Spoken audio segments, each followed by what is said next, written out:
Hej og velkommen til Rescue View. I dag vil vi lære hvordan man bruger og bygger rails. Godt.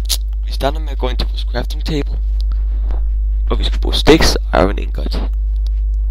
Godt. Vi sætter stikken i midten og ironen ude i siderne på langs.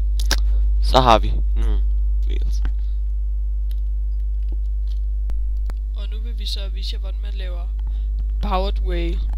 Du skal bruge gold ingot, og du skal bruge en stick, og du skal bruge redstone dust. Så gold ud i siderne, og sådan der. Og så får du powered rail. Det er bare super.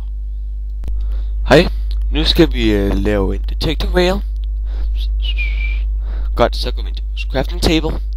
Vi skal bruge en pressure plate, som vi bruger 2 stone.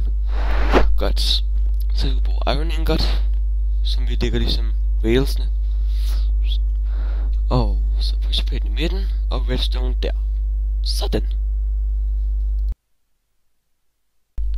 Hej igen, nu viser vi jer lige kort, hvordan man bruger rails og detector rails og powered rail. Her er der en med rail og en detector, og så 3 powered. Og her er der med en redstone torch, som der holder powered railsene tændt.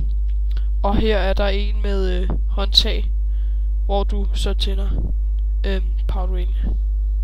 Ja, det var det.